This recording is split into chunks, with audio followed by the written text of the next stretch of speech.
Hello friends, ഇന്നത്തെ എപ്പിസോഡിൽ സത്യഭാമ ശ്യാമയെ കുറ്റപ്പെടുത്തി സംസാരിക്കുമ്പോൾ ശാലിനിയുടെ അമ്മയും കാരണമാണ് എന്റെ മോന് ഇങ്ങനെ ഒരു ആപത്തുണ്ടായത്. അല്ലെങ്കിലും അവൾ എന്റെ മോന്റെ ജീവൻ എടുക്കും എന്ന് പറഞ്ഞ് സത്യഭാമ രോഹിത്തിനോട് എത്രയും വേഗം ഹോസ്പിറ്റലിലേക്ക് പോകാമെന്ന് പറഞ്ഞ് രോഹിത്തിനെയും വിളിച്ച് കാറിനരികിലേക്ക് ഓടിയെത്തി. വണ്ടി ഇറക്കടോ എന്ന് പറഞ്ഞ് സത്യഭാമ വേഗം ഡ്രൈവറോട് ദേഷ്യപ്പെട്ട് വണ്ടിക്കകത്ത് കയറിയതും വേഗം തന്നെ കാർ തിരിച്ച് അവിടെ നിന്ന് അവർ പുറപ്പെട്ടു. അവർ പോയി കഴിയുമ്പോഴേക്കും രാഘവൻ നായർ പറഞ്ഞു, മോളെ ശ്യാമേ, എനിക്ക് വല്ലാത്തൊരു അസ്വസ്ഥത കുറച്ചു മുമ്പ് തോന്നി. അപ്പോഴേ എനിക്ക് മനസ്സിലായിരുന്നു എന്റെ മോൻ എന്തോ കുഴപ്പം സംഭവിക്കാൻ പോകുന്നുവെന്ന്.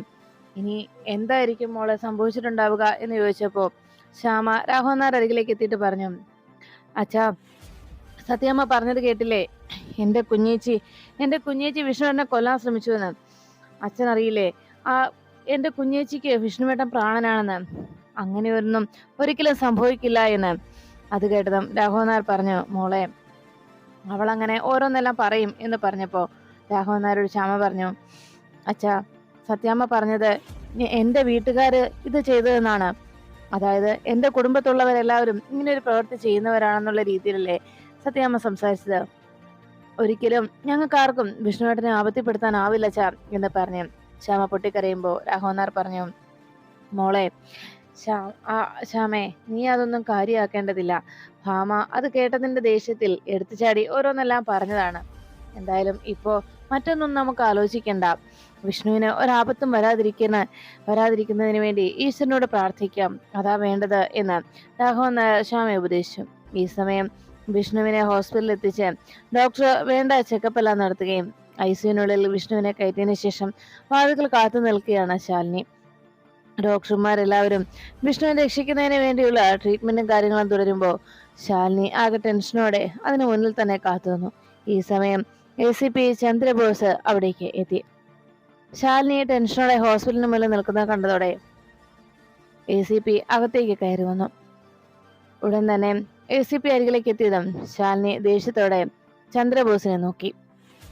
ആ സമയം ചന്ദ്രബോസ് ശാലിനിയുടെ അരികിലേക്ക് വന്നപ്പോ ശാലിനി ചോദിച്ചു, എന്താ ACP, എന്താ വിഷ്ണുവേട്ടന് സംഭവിച്ചത്? എങ്ങനെയാണ് വിഷ്ണുവേട്ടന് ഈ അവസ്ഥയുണ്ടായത്? എന്ത് കാരണത്താലാണ് ഇങ്ങനെ ഒരു അവസ്ഥ വിഷ്ണുവേട്ടന് ഉണ്ടായത്? ലോക്കപ്പിൽ കിടക്കുന്ന ഒരാൾക്ക് ഇങ്ങനെ ഉണ്ടായത് എങ്ങനെ എന്ന് ചോദിച്ചപ്പോ ഉടനെ ചന്ദ്രബോസ് പറഞ്ഞു, അതിനെക്കുറിച്ച് അറിയണമെങ്കിൽ മേഡത്തിന്റെ വീട്ടിലേക്ക് വിളിച്ചു ചോദിക്കണം എന്ന് പറഞ്ഞപ്പോ, എന്റെ വീട്ടിലേക്ക് വിളിച്ചു ചോദിക്കണമെന്നോ? ലോക്കപ്പിൽ കിടന്ന എന്റെ വിഷ്ണുവേട്ടന് ഇങ്ങനെ ഒരു അവസ്ഥ ഉണ്ടായെങ്കിൽ, ഫുഡ് പോയ്സൺ സംഭവിച്ചിട്ടുണ്ടെങ്കിൽ അതിന് കാരണക്കാർ നിങ്ങളല്ലേ, അല്ലാതെ എന്റെ വീട്ടിലേക്ക് ഞാൻ എന്തിനു വിളിച്ചന്വേഷിക്കണം എന്ന് ശാലിനി ചോദിച്ചതും ചന്ദ്രബോസ് പറഞ്ഞു, അതല്ല മേഡം, ഇന്ന് ശാരദാമ്മ കൊണ്ടുവന്ന് വിഷ്ണുവിന് വേണ്ടി നൽകിയ ഭക്ഷണമാണ് വിഷ്ണുവിനെ കഴിക്കാനായിട്ട് കൊടുത്തത് എന്ന് ചോദിച്ചപ്പോ ചന്ദ്രബോസ് പറഞ്ഞു, മേഡം, ആ ഭക്ഷണത്തിൽ കഴിച്ചിട്ടാണല്ലോ വിഷ്ണുവിന് ഇങ്ങനെ അസ്വസ്ഥത ഉണ്ടായത്. അതുകൊണ്ട് മേഡം ഒരു കാര്യം ചെയ്യും, ശാരദാമ്മയെ വിളിച്ചിട്ട് അവിടെ ഭക്ഷണം കഴിച്ച ആർക്കെങ്കിലും ഇങ്ങനെ എന്തെങ്കിലും പ്രശ്നം ഉണ്ടായിട്ടുണ്ടോ എന്ന് ചോദിക്കാം. ഇനി അതല്ല, അവിടെ ആരും ഭക്ഷണം കഴിച്ചിട്ടില്ലെങ്കിൽ ഇനി ആ ഭക്ഷണം കഴിക്കണ്ട എന്നും പറയുക എന്ന് പറഞ്ഞപ്പോ ശാലിനി ദേഷ്യപ്പെട്ടു. ചന്ദ്രബോസെ, വേണ്ട, വെറുതെ എന്റെ വീട്ടുകാരെ ഇതിലേക്ക് വലിച്ചടിക്കാൻ നോക്കണ്ട എന്ന് പറഞ്ഞപ്പോ ചന്ദ്രബോസ് പറഞ്ഞു, മേഡത്തിന് വിശ്വാസമായില്ലെങ്കിൽ ഈ നിൽക്കുന്ന ഏത് പോലീസുകാരനോട് വേണമെങ്കിലും ചോദിച്ചു നോക്കിയോ, ശാരദാമ്മ കൊണ്ടുവന്നു തന്ന ഭക്ഷണമാണ് വിഷ്ണു കഴിച്ചത്. മറ്റെല്ലാം മറന്ന് ഒന്ന് വീട്ടിലേക്ക് വിളിച്ചു നോക്ക് എന്ന് ചന്ദ്രബോസ് അറിയിച്ചു. അല്പസമയത്തിനുള്ളിൽ ശാലിനി ചന്ദ്രബോസ് പറഞ്ഞത് കേട്ട് ശാരദാമ്മയുടെ ഫോണിലേക്ക് വിളിച്ചു. ഈ സമയം വിഷ്ണു ICUയിൽ കിടക്കുന്ന കാഴ്ച പുറത്തു നിന്ന് കണ്ട ACP ചന്ദ്രബോസ് സന്തോഷത്തോടെ അപ്പുറത്തേക്ക് മാറുന്നു. അപ്പോഴാണ് ശാലിനി വിളിക്കുന്നത് കണ്ട് കോൾ എടുത്ത് ശാന്ത പുറത്തേക്ക് ഇറങ്ങി. ഹലോ മോളെ, അമ്മ മാർക്കറ്റിലേക്ക് പോയിരിക്കുകയാണ് എന്ന് പറഞ്ഞപ്പോ ശാലിനി ചോദിച്ചു, അല്ല, ഹോട്ടലിൽ ഇപ്പോ ഭക്ഷണം കൊടുക്കുന്നുണ്ടോ? ആ ഉണ്ടല്ലോ മോളെ, ഇപ്പോഴും ആൾക്കാർ കഴിച്ചിട്ട് പോയതേ ഉള്ളൂ, എന്താ കാര്യം എന്ന് ചോദിച്ചപ്പോ ശാലിനി പറഞ്ഞു, അത് അമ്മ കൊണ്ടു തന്ന ഭക്ഷണം വിഷ്ണുവേട്ടൻ കഴിച്ചതിന് ശേഷം വിഷ്ണുവേട്ടൻ ഇപ്പൊ ഹോസ്പിറ്റലിൽ ICUയിലാണ്. വിഷ്ണുവേട്ടന് ഫുഡ് പോയ്സൺ ഉണ്ടായെന്നാണ് പറഞ്ഞത്. അതുകൊണ്ട് അവിടെ വന്ന ആർക്കെങ്കിലും എന്തെങ്കിലും കുഴപ്പമുണ്ടായെന്ന് അറിയാനാ ചോദിച്ചത് എന്ന് ചോദിച്ചപ്പോ ശാന്ത പറഞ്ഞു, എന്റെ മോളെ, ഇപ്പോഴും ഇവിടെ ആളുകൾ വന്ന് കഴിച്ചിട്ട് പോയതേ ഉള്ളൂ. അങ്ങനെ എന്തെങ്കിലും കുഴപ്പം ആ ഭക്ഷണത്തിനുണ്ടെങ്കിൽ ഇവിടെ വന്നവർക്ക് ആർക്കെങ്കിലും അങ്ങനെ ഉണ്ടാവേണ്ടതല്ലേ എന്ന് ചോദിച്ചു. അത് കേട്ടതും ശാലിനി പറഞ്ഞു, എന്നാ ശരി ശാന്തേച്ചി, ഞാനൊന്ന് അന്വേഷിക്കട്ടെ എന്ന് പറഞ്ഞ് ഫോൺ വെച്ചു. ആ സമയം ശാന്ത ആലോചിച്ചു, അല്ല, അതങ്ങനെ ശരിയാകും? ഇനി എന്താ സംഭവിച്ചിട്ടുണ്ടാവുക എന്ന് ശാന്ത സംശയിക്കുമ്പോൾ ശാലിനി അത് തന്നെ ചിന്തിച്ചു. അല്ല, ഹോട്ടലിൽ എല്ലാവരും ഭക്ഷണം കഴിക്കുന്നുണ്ടെങ്കിൽ പിന്നെ വിഷ്ണുവേട്ടന് മാത്രം ഇതെന്താ സംഭവിച്ചത്? വിഷ്ണുവേട്ടന്റെ ഭക്ഷണത്തിൽ മാത്രം എങ്ങനെയാണ് വിഷം കലർന്നത്? അവിടെ നിന്ന് ചന്ദ്രബോസിനെ ശാലിനി രൂക്ഷമായിട്ട് നോക്കി. എന്തോ ഒരു ചതി ഇതിന് പിന്നിൽ പ്രവർത്തിച്ചിട്ടുണ്ട് എന്ന് ശാലിനിക്ക് അപ്പോഴേക്കും മനസ്സിലായി. വിഷ്ണു ഇതൊന്നും അറിയാതെ അബോധാവസ്ഥയിൽ ആ ഹോസ്പിറ്റലിൽ അങ്ങനെ കിടക്കുമ്പോൾ ശ്യാമ വിവരങ്ങളൊന്നും അറിയാതെ ആകെ ടെൻഷനോടെ വീട്ടുമുറ്റത്തിരുന്നു. വീണ്ടും രോഹിത്തിന്റെ ഫോണിലേക്ക് ഒന്ന് വിളിച്ചു നോക്കിയിട്ടും രോഹിത്ത് കോൾ എടുക്കുന്നില്ല. ഇതെന്തൊരു കഷ്ടമാണ്. ഇവിടെ നിന്ന് ആരെങ്കിലും പോയിട്ട് ഒന്ന് വിളിച്ച് അന്വേഷിക്കാനായിട്ട് ഫോൺ വിളിക്കുമ്പോൾ ഒന്ന് ഫോൺ എടുത്താൽ എന്താ പ്രശ്നം എന്നൊക്കെ ശ്യാമ ദേഷ്യത്തോടെ ആലോചിച്ചു. അങ്ങനെ ഇത്രയും നേരമായിട്ടും രോഹിത്ത് ഫോൺ എടുക്കാതിരുന്നതിന്റെ ദേഷ്യത്തിൽ ശ്യാമ വീണ്ടും ഒരിക്കൽ കൂടി വിളിച്ചു നോക്കുമ്പോൾ അവിടേക്ക് പൊന്നി വന്നെത്തി. പൊന്നി വന്ന് ശ്യാമയോട് പറഞ്ഞു, ശ്യാമക്കുഞ്ഞെ, അവിടെ രാഘവൻ സാറ് കുഞ്ഞിനെ അന്വേഷിക്കുന്നുണ്ട്. വിഷ്ണു കുഞ്ഞിന്റെ വിവരം എന്തെങ്കിലും അറിഞ്ഞോ എന്ന് ചോദിച്ചപ്പോ ശ്യാമ പറഞ്ഞു, ഞാൻ കുറെ നേരമായിട്ട് രോഹിത്തിനെ മാറി മാറി വിളിച്ചു നോക്കിയാണ്. രോഹിത്ത് ഫോൺ എടുക്കുന്നില്ല. കുഞ്ഞേച്ചിയുടെ അടുത്തൊന്നും ഒന്നും അറിയാൻ കഴിയുന്നില്ല.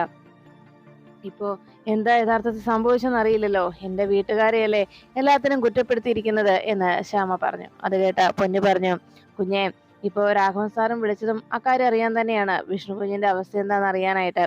നമ്മളോട് ആരെങ്കിലും പറഞ്ഞു എന്നറിയാൻ വേണ്ടിയാണ് രാഘവൻ നായർ ബഹളം വയ്ക്കുന്നത്.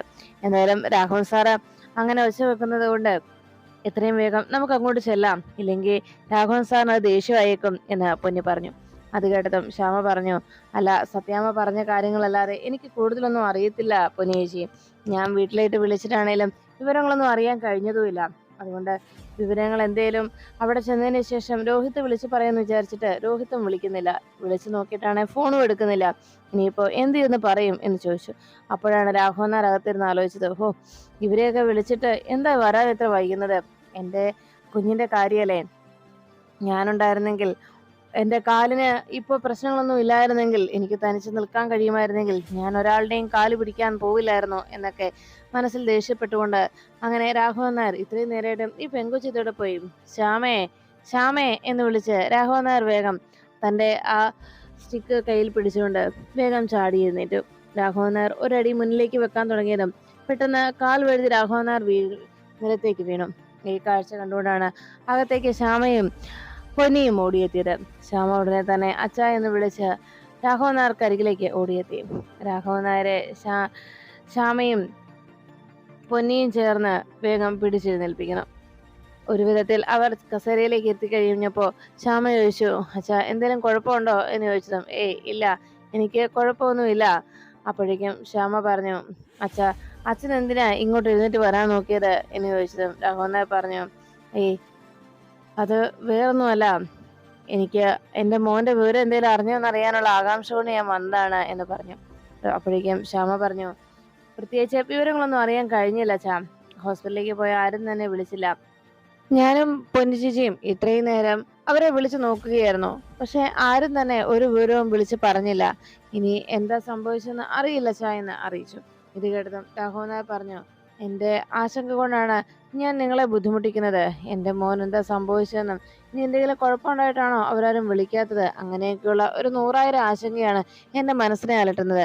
അതെല്ലാം കേട്ടതും ശ്യാമ പറഞ്ഞു, അച്ഛൻ അറിയാമല്ലോ എൻ്റെ കുഞ്ഞേച്ചിയെ കുറിച്ച്.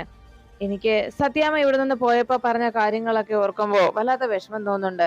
എൻ്റെ വീട്ടുകാര്, പ്രത്യേകിച്ച് എൻ്റെ കുഞ്ഞേച്ചി വിഷ്ണുവേട്ടനെ ജീവൻ എടുക്കാൻ ശ്രമിക്കുമെന്ന് അങ്ങനെ ഒരു ചിന്ത സ്വപ്നത്തിൽ പോലും ചിന്തിക്കാനാവില്ല. അങ്ങനെ ഒരു ചിന്ത എൻ്റെ കുഞ്ഞേച്ചിയുടെ മനസ്സിലേക്ക് കടന്നു വരുന്ന ആ നിമിഷം, അതിനു മുൻപേ തന്നെ കുഞ്ഞേച്ചി മരണപ്പെട്ടിട്ടുണ്ടാവും. അതാണ് എൻ്റെ കുഞ്ഞേച്ചിക്ക് വിഷ്ണുവേട്ടനോടുള്ള സ്നേഹം. അത് അച്ഛനും അറിയാവുന്നതല്ലേ. കുഞ്ഞേച്ചി ജീവിക്കുന്നത് പോലും വിഷ്ണുവേട്ടന് വേണ്ടിയാണ്. കുഞ്ഞേച്ചിയുടെ പ്രാണൻ തുടിക്കുന്നത് വിഷ്ണുവേട്ടന് വേണ്ടിയാണ് എന്ന് ശ്യാമ അറിയിച്ചു. വിഷ്ണുവേട്ടനില്ലെങ്കിൽ കുഞ്ഞേച്ചിയില്ല. അക്കാര്യം മറ്റാരേക്കാളും അച്ഛൻ അറിയാവുന്നതല്ലേ. എന്റെ കുഞ്ഞേച്ചി അങ്ങനെ ചെയ്യുമെന്ന് അച്ഛൻ വിശ്വസിക്കുന്നുണ്ടോ എന്ന് ശ്യാമ അന്വേഷിച്ചു. മോളെ, അങ്ങനെയൊന്നുമില്ല എന്ന് പറഞ്ഞപ്പോ ഉടനെ രാഘവൻ നായരോട് ശ്യാമ പറഞ്ഞു, സത്യാമ്മയെ പറഞ്ഞതൊക്കെ വെച്ച് എനിക്ക് ഒരു കാര്യം മനസ്സിലായ അച്ഛാ. ഇതുവരെയായിട്ടും സത്യാമ്മയ്ക്ക് വിഷ്ണുവേട്ടനും എന്റെ കുഞ്ഞേച്ചിയും തമ്മിലുള്ള സ്നേഹത്തിന്റെ ആഴം, അവരുടെ ആ സ്നേഹബന്ധത്തിന്റെ ആഴവും പരപ്പും ഇതുവരെയായിട്ടും സത്യാമ്മയ്ക്ക് മനസ്സിലാക്കാൻ കഴിഞ്ഞിട്ടില്ല. അതാണ് വാസ്തവം എന്ന് ശ്യാമ അറിയിച്ചു. ഉടനെ രാഘവൻ നായർ പറഞ്ഞു, മോളെ ഭാമ, അവൾക്ക് എന്തെങ്കിലും കേട്ടാൽ അതിന്റെ നെഗറ്റീവ് വശങ്ങൾ മാത്രമേ അവൾ ചിന്തിക്കൂ. അതിനനുസരിച്ച് അവൾ എടുത്തു ചാടുകയും ബഹളം ഉണ്ടാക്കുകയും ഒക്കെ ചെയ്യും. എന്നാൽ അതിന്റെ മറ്റൊരു വശം, ഒരു നല്ല വശം വേറെയുണ്ട് എന്നുള്ള കാര്യം അവൾ ചിന്തിക്കുകയോ അതിനെക്കുറിച്ച് ആലോചിക്കുകയോ ചെയ്യാറില്ല. അത് അങ്ങനെ ഒരു സ്വഭാവമായി പോയി. എന്ത് ചെയ്യാനാണ് മോളെ എന്ന് രാഘവൻ നായർ അറിയിച്ചു. എന്തായാലും എൻ്റെ മോൻ, എൻ്റെ വിഷ്ണു, അവനെക്കുറിച്ച് ഒന്നും അറിയാൻ കഴിഞ്ഞില്ലല്ലോ. ഇനി അവന് എന്താ സംഭവിച്ചത്? അവനെക്കുറിച്ച് എന്തെങ്കിലും വിവരം അറിഞ്ഞാൽ അത് ഉടനെ എന്നെ ഒന്ന് അറിയിക്കണേ. അച്ഛന് വല്ലാത്തൊരു അസ്വസ്ഥത തോന്നുന്നു, ഒരു ക്ഷീണം. അതുകൊണ്ട് ഞാൻ കുറച്ചു നേരം പോയി കിടക്കാൻ പോവാണ് മോളെ എന്ന് പറഞ്ഞ് രാഘവൻ നായർ ശ്യാമയോട് അങ്ങനെ പറഞ്ഞ് റൂമിലേക്ക് പോകാൻ എഴുന്നേറ്റു. ഉടനെ ശ്യാമ രാഘവൻ നായരെ വിളിച്ചു. അച്ഛാ, ഞാൻ കൊണ്ടുപോയി ആക്കണോ എന്ന് ചോദിച്ചതും, വേണ്ട മോളെ, എനിക്ക് കുഴപ്പമൊന്നുമില്ല. ഇനി എന്തേലും വിവരം അറിഞ്ഞാൽ അത് ഉടനെ എന്നെ ഒന്ന് അറിയിക്കണേ മോളെ. എൻ്റെ മോന്റെ വിവരം അറിഞ്ഞാൽ മാത്രമേ ഇനി ഈ ശരീരത്തിൽ ഒരു ഉണർവുണ്ടാവൂ എന്ന് രാഘവൻ നായർ അറിയിച്ചു. അത് കേട്ടതും ശ്യാമ പറഞ്ഞു, തീർച്ചയായിട്ടും പറയാ അച്ഛാ. എന്തേലും വിവരം അറിഞ്ഞാൽ ഞാൻ ഉടനെ തന്നെ അച്ഛനെ അറിയിക്കാം. ഞാൻ എല്ലാവരെയും വിളിച്ചു നോക്കുന്നുണ്ട് എന്ന് ശ്യാമ പറയുന്നു. രാഘവൻ നായര് ശ്യാമയുടെ വാക്കുകൾ കേട്ട്, ശരി എന്നാ ഞാൻ പോട്ടെ മോളെ എന്ന് പറഞ്ഞ് വേഗം റൂമിലേക്ക് കിടക്കാനായി പോയി. ഈ സമയത്ത് ശ്യാമ വീണ്ടും ആകെ ടെൻഷനിലായി. അമ്മയൊന്ന് വിളിച്ചു നോക്കാമല്ലോ എന്ന് കരുതി പുറത്തിറങ്ങിയ ശ്യാമ ശാരദാമ്മയുടെ ഫോണിലേക്ക് വിളിച്ചു. ഈ സമയം വിവരങ്ങളൊന്നും അറിയാതെ ടെൻഷനോടെ ശാന്ത നിൽക്കുമ്പോൾ ശാരദാമ്മ എന്താ വരാത്തത് എന്ന ആശങ്കയോടെ വാതിക്കലേക്ക് നോക്കി നിൽക്കുന്ന നേരത്ത് ശ്യാമയുടെ ഫോൺ വന്നത്. ഉടനെ ശാന്ത കോൾ അറ്റൻഡ് ചെയ്തു. ഹലോ അമ്മേ, ഞാനാ ശ്യാമ എന്ന് പറഞ്ഞ് ശ്യാമ സംസാരിച്ചു തുടങ്ങിയതും ശാന്ത പറഞ്ഞു, അയ്യോ മോളെ, ഞാൻ ശാരദാമ്മയല്ല, ഞാൻ ശാന്തേച്ചിയാ. ഉടനെ ശ്യാമ ചോദിച്ചു, അല്ല അമ്മ എവിടെ ശാന്തേച്ചി? ശാരദാമ്മ മാർക്കറ്റിൽ പോയതാ സാധനങ്ങൾ മേടിക്കാനായിട്ട്. അപ്പോഴേക്കും ശാരദാമ്മ അവിടേക്ക് വരുന്നത് ശാന്ത കണ്ടു. അതേ വരുന്നുണ്ട് ശാരദാമ്മ, ഞാൻ കൊടുക്കാം എന്ന് പറഞ്ഞു. ശരി ചേച്ചി എന്ന് ശ്യാമ പറഞ്ഞതും ശാരദാമ്മയുടെ അരികിലേക്ക് ചെന്ന് ശാന്ത പറഞ്ഞു, ദാ ശാരദാമ്മേ, ശ്യാമയെ വിളിക്കുന്നത്. ഫോൺ എടുത്ത ഉടനെ വളരെ സന്തോഷത്തോടെ ശാരദാമ്മ ചോദിച്ചു, എന്താടി മോളെ, എന്താ വിശേഷം എന്ന് ചോദിച്ചതും, വിശേഷങ്ങളല്ലേ ഉള്ളൂ അമ്മ വിവരമൊന്നും അറിഞ്ഞില്ലേ? കുഞ്ഞേച്ചി അമ്മയെ വിളിച്ചില്ലേ എന്ന് ചോദിച്ചപ്പോ, എന്താടി കുഴപ്പം, എന്താ പ്രശ്നം എന്ന് ചോദിച്ചതും, അമ്മയപ്പോ വിവരമൊന്നും അറിഞ്ഞില്ലേ എന്ന് ചോദിച്ചു. അതെ, അമ്മയാണോ ഇന്ന് വിഷ്ണുവേട്ടന് ചോറ് കൊണ്ട് കൊടുത്തത് എന്ന് ശ്യാമ ചോദിച്ചു. അതെ, അവിടുന്ന് പോലീസ് സ്റ്റേഷനിൽ നിന്ന് ഒരു പോലീസുകാരൻ വിളിച്ച് പറഞ്ഞു നമ്മള് ഭക്ഷണം കൊണ്ടേ കൊടുക്കണമെന്ന്. അത് കേട്ട് ഞാനാണ് വിഷ്ണുമോന് ഭക്ഷണം കൊണ്ടേ കൊടുത്തത്. എന്താ മോളെ, അത് സത്യാമ്മ വല്ലതും അറിഞ്ഞോ? എന്തെങ്കിലും കുഴപ്പമുണ്ടായോ എന്ന് ചോദിച്ചപ്പോ ശാരദാമ്മയോട് ശ്യാമ പറഞ്ഞു, അമ്മേ, ആ ഭക്ഷണം കഴിച്ചിട്ട് വിഷ്ണുവേട്ടന് എന്തോ സംഭവിച്ചു. വിഷ്ണുവേട്ടൻ മേലാതെ ഇപ്പൊ ഹോസ്പിറ്റലാണ്. വിവരം അറിഞ്ഞതും ഇത്രയും നേരം സത്യാമ്മ ഇവിടെ കിടന്ന് ബഹളമായിരുന്നു, എന്നിട്ട് ഇപ്പൊ ഹോസ്പിറ്റലിലേക്ക് പോയിട്ടുണ്ട് എന്ന് ശ്യാമ അറിയിച്ചു. അത് കേട്ടതും ശാരദാമ്മ ഞെട്ടി. അയ്യോ, എന്ത് പറ്റിയെന്ന്, എന്താ വിഷ്ണുകുമാരൻ സംഭവിച്ചത് എന്ന് ചോദിച്ചപ്പോ ശ്യാമ പറഞ്ഞു, അമ്മേ, വിഷ്ണുവേട്ടൻ കഴിച്ച ഭക്ഷണത്തിൽ എന്തോ ഫുഡ് പോയിസൺ സംഭവിച്ചതെന്നാണ് പറയുന്നത്. എന്താണെന്ന് അറിയില്ല. കുഞ്ഞേച്ചിയാണ് വിളിച്ചിട്ട് കിട്ടുന്നുമില്ല. കുഞ്ഞേച്ചി അമ്മയെ വിളിച്ചിരുന്നില്ലേ എന്ന് ചോദിച്ചു. എന്നാ ശരി, നീ ഫോൺ വെച്ചേ, ഞാനൊന്ന് ശാലിനിയെ വിളിക്കട്ടെ എന്ന് പറഞ്ഞ് ശാരദാമ്മ ഫോൺ വെച്ചു. ശ്യാമ ആകെ ടെൻഷനോടെ അങ്ങ് നിൽക്കുമ്പോൾ ശാരദാമ്മ ശാലിനിയെ വിളിക്കുന്നതിനിടയിൽ ശാന്തയോട് വിവരം പറഞ്ഞു. ശാന്തെ, ഞാൻ കൊണ്ടുപോയി കൊടുത്ത ഭക്ഷണം കഴിച്ച് വിഷ്ണുമോൻ ആശുപത്രിയിലാണെന്ന് എന്ന് പറഞ്ഞപ്പോ ശാന്ത പറഞ്ഞു, ഞാൻ അറിഞ്ഞു ശാരദാമ്മേ. ഉടനെ ശാരദാമ്മ ശാലിനിയുടെ ഫോണിലേക്ക് വിളിച്ചു. ശാലിനി കോളെടുത്ത് ഐസിയുടെ മുന്നിൽ നിന്ന ശാലിനി അമ്മയുടെ കോള് വരുന്നത് കണ്ട് വേഗം അറ്റൻഡ് ചെയ്തു. അപ്പോഴേക്കും, ഹലോ മോളെ, എന്താടി വിഷ്ണുവിന് പറ്റിയത് എന്ന് ചോദിച്ചപ്പോ ശാലിനി പറഞ്ഞു, അമ്മേ, വിഷ്ണുവേട്ടൻ ICUലാണ് അമ്മേ. ഇതുവരെയായിട്ടും ഡോക്ടർ ഒന്നും പറഞ്ഞില്ല. പരിശോധനയ്ക്ക് കയറിയ ഡോക്ടർ ഇതുവരെയായിട്ടും ഒന്നും പറഞ്ഞില്ല. ഞാനിവിടെ കാത്തു നിൽക്കുകയാണ് എന്നറിയിച്ചു. അത് കേട്ടതും ശാരദാമ്മ ആകെ ടെൻഷനിലായി. മോളെ, എന്താണ് ശരിക്കും സംഭവിച്ചത്? അമ്മ കൊണ്ടുപോയി കൊടുത്ത ഭക്ഷണം കഴിച്ചിട്ടാണ് വിഷ്ണുവേട്ടൻ ഇങ്ങനെ ഉണ്ടായത് എന്ന് പറഞ്ഞതും ശാരദാമ്മ പറഞ്ഞു, എടി മോളെ, അതെങ്ങനെ ശരിയാകും? ആ ഭക്ഷണമല്ലേ നമ്മൾ ഇവിടെ ഉള്ളവരും നമ്മുടെ ഹോട്ടലിലും കഴിച്ചത്. പക്ഷെ ഇവിടെ എങ്ങും ആർക്കും ഒരു കുഴപ്പവും ഉണ്ടായിട്ടില്ലല്ലോ. അതെ, നമ്മള് വീട്ടിലൊരു ഭക്ഷണവും ഹോട്ടലിൽ വേറൊരു ഭക്ഷണവും വെക്കാറില്ലല്ലോ.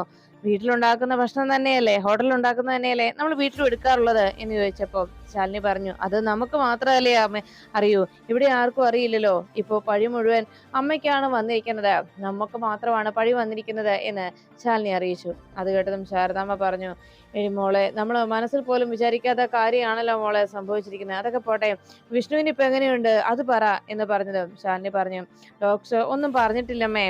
എന്താ വിഷ്ണുവേട്ടന് സംഭവിച്ചതെന്നും അറിയാതെ എനിക്കും വല്ലാത്ത ആശങ്കയാണ്.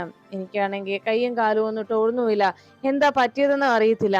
ഇതുവരെയായിട്ടും ഒരു വിവരം അറിയാതെ ആകെ തകർന്നു നിൽക്കും അമ്മേ ഞാൻ എന്ന് പറഞ്ഞപ്പോ ശാരദാമ്മ പറഞ്ഞു, എടി മോളെ, ഞാനെന്നാ അങ്ങോട്ട് വരട്ടെ, നീ ഇവിടെ തനിച്ചല്ലേ ഉള്ളൂ എന്ന് ചോദിച്ചതും ശാലിനി പറഞ്ഞു, വേണ്ട അമ്മ ഇങ്ങോട്ട് വരണ്ട, ഇങ്ങോട്ടിപ്പോ വരണ്ട.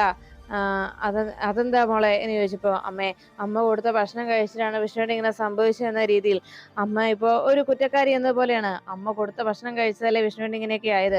ഇനി സത്യാമ്മ ഇവർ അറിഞ്ഞു കഴിഞ്ഞാൽ എന്താ സംഭവിക്കാന്നറിയില്ല എന്ന് ശാലിനി പറഞ്ഞു. അപ്പോഴേക്കും സത്യഭാമയും രോഹിത്തും ഹോസ്പിറ്റലിലേക്ക് എത്തി. ഈ സമയം ശാലിനി പറഞ്ഞു, അതുകൊണ്ട് ഇങ്ങോട്ട് വരണ്ടമ്മേ.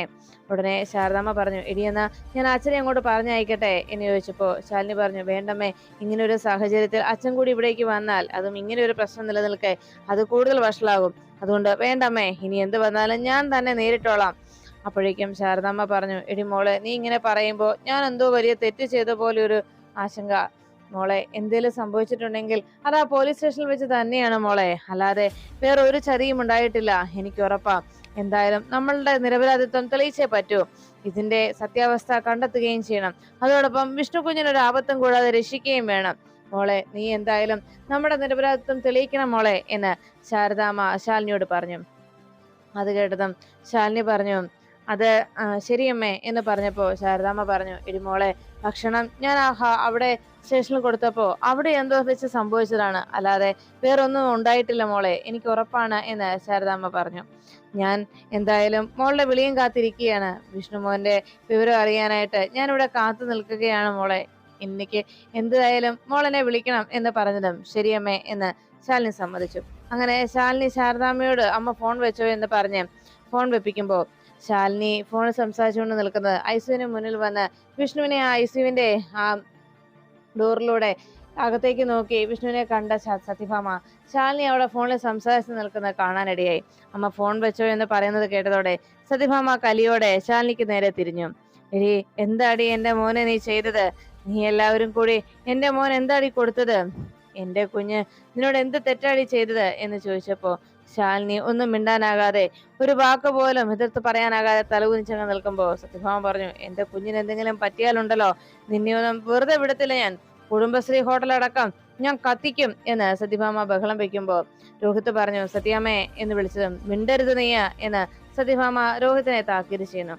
എല്ലാ പഴിയും കേട്ട് ഒന്നും മിണ്ടാനാകാതെ ശാലിനി അങ്ങനെ തലകുനിച്ചങ്ങനെ നിൽക്കുമ്പോ ശാരദാമ്മ സത്യഭാമയുടെ ഇനിയുള്ള പ്രകടനം എന്തായിരിക്കുമെന്നും ശാലിനി സത്യഭാമയുടെ മുന്നിൽ കുറ്റവാളിയെ പോലെ നിൽക്കേണ്ടി വരുമല്ലോ എന്നും ആലോചിച്ച് ശാരദാമ്മയുടെ മനസ്സും പിടയുന്നു.